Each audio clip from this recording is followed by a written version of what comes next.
Good morning, everyone. It's a great honor to be here with you. I'm Xiaojing from Joyo Pharma Company, which is located in Shanghai, China.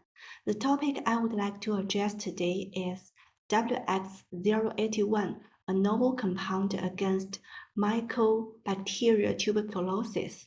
Thereafter, I will simply call it 81.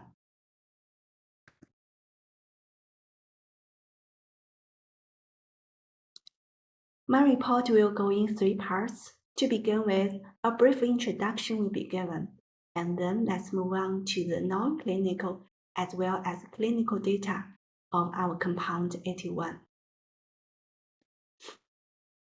Pulmonary tuberculosis, an ancient disease, has a long history of millions of years. However, till now, it is still a prevalent and a fatal disease.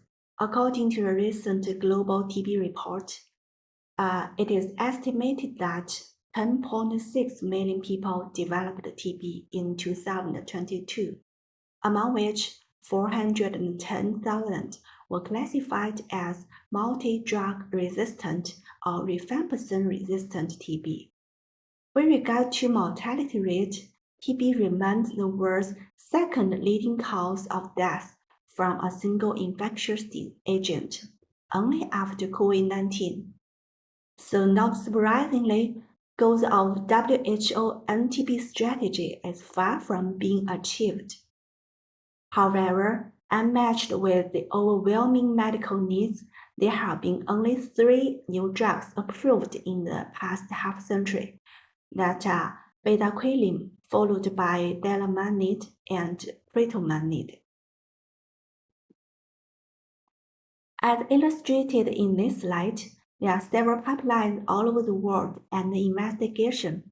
However, the majority of them are under preclinical or very early stage of clinical development. Our drug, sudapiridine, also called 81, is the only one in the late stage of clinical research. Some basic information on 81 are like following.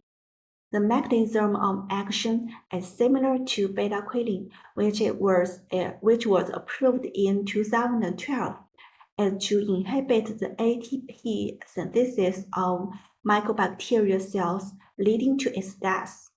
It is a tablet of 150 mg, recommended to be used once daily orally, and the proposed indication is rifampicin-resistant TB. Now let's move on to see some non-clinical data. In order to better understand its therapeutic potential on TB, some in vitro tests were done.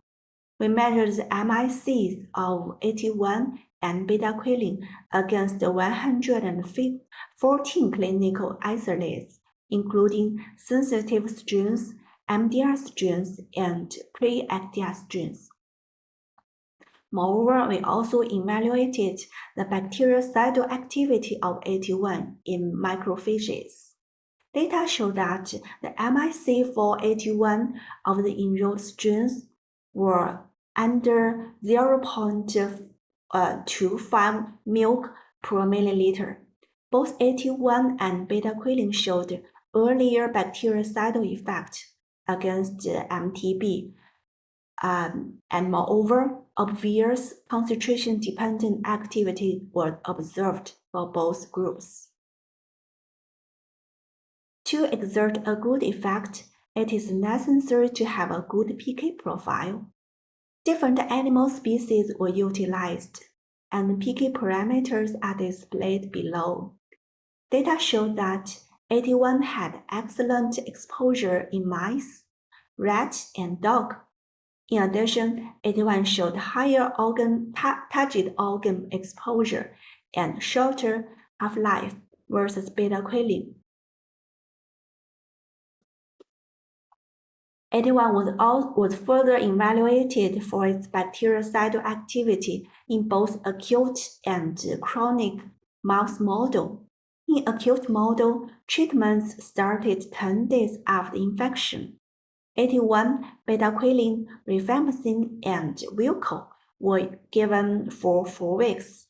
Both 81 and beta-quilin were given at doses of 5, 10, and 20 mg per kilogram. In the chronic model, treatment started 31 days after infection.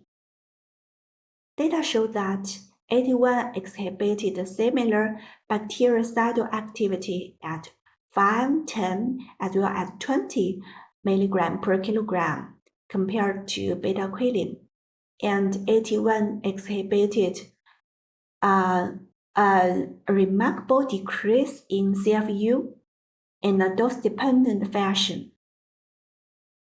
In the chronic model, although the infection was more difficult to treat than in the acute model, both 81 and beta-quilin showed potent efficacy. Based on this non-clinical data, we then launched a series of clinical trials. First in human, we evaluated the safety, tolerability, and PK profile in a phase 1 randomized placebo-controlled dose ascending trial among Chinese healthy volunteers. As illustrated here, single doses ranging from 100 to 600, as well as multiple doses ranging from 200 to 400 were utilized, and specifically, food effect were evaluated at the dose of 400. Let's see the result of PK first. As illustrated in SAT arm, it is demonstrated dose-dependent increases in 81 exposure. Administration after fasting demonstrated a substantial reduction of 81 exposure, indicating that food can enhance the bioavailability of 81. In addition, in MAD arms, it demonstrated a proportional dose increase, showing good linearity with minimal accumulation. With regard to safety profile, no SAE were reported in both SAD and MAD phase. All AEs were graded as mild or moderate, and no QTCF, which called for our special concern, were reported to exceed 450 milliseconds.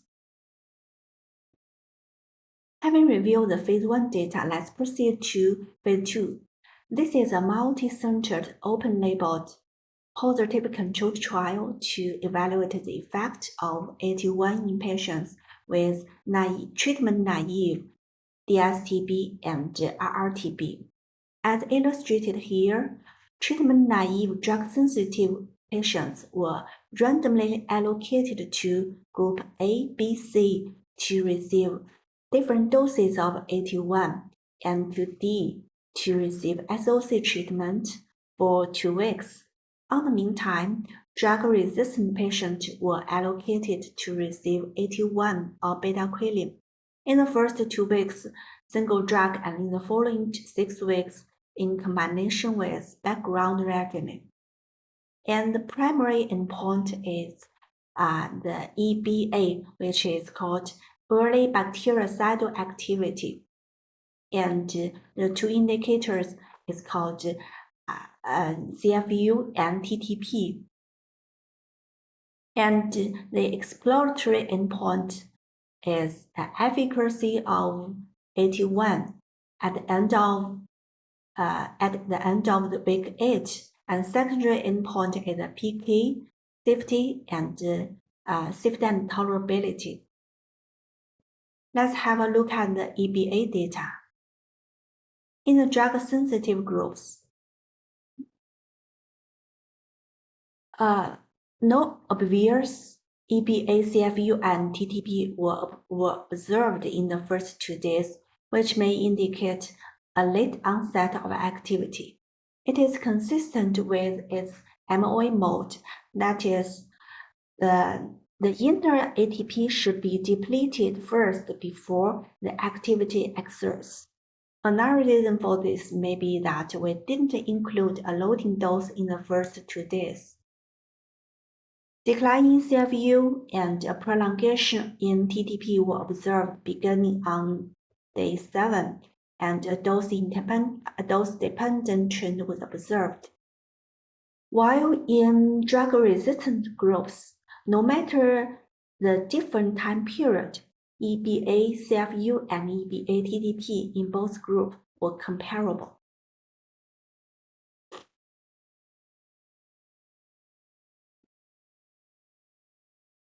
We further evaluated the SCC rate at week 8. In beta-quilin group, the SCC rate at week 8 is 69%, while in beta-quilin group is 66%. And in both groups, the mean time to SCC was both at 42 days. And the log CFU decreased by a range of 4 log value at the end of the week 8. So it is well recognized that SCC rate in the first 2 or 3 months as a surrogated endpoint can be a very good predictor to the long-term clinical outcome.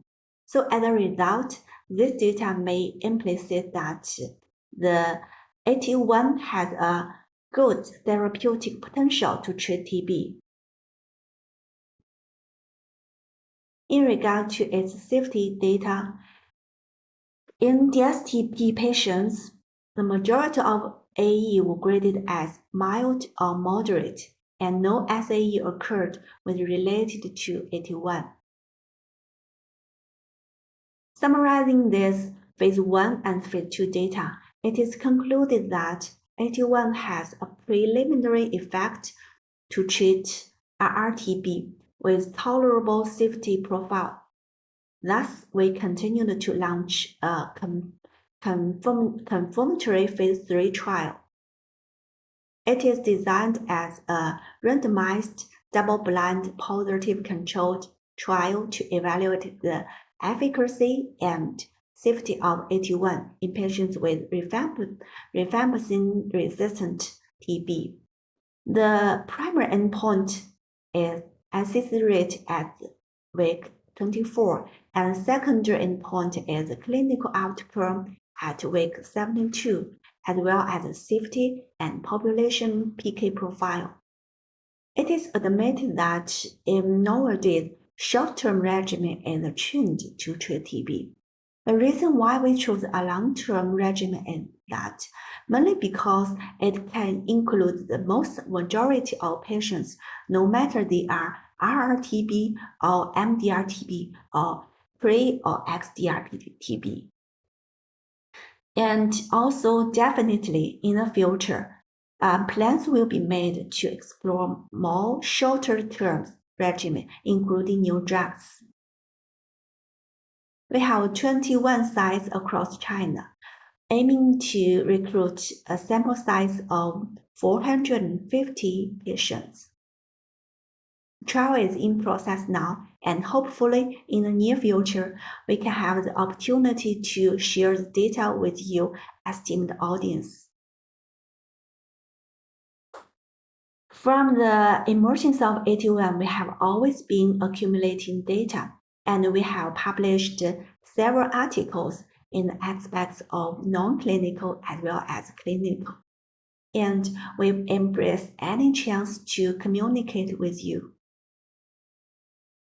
My presentation comes to the end. Thank you.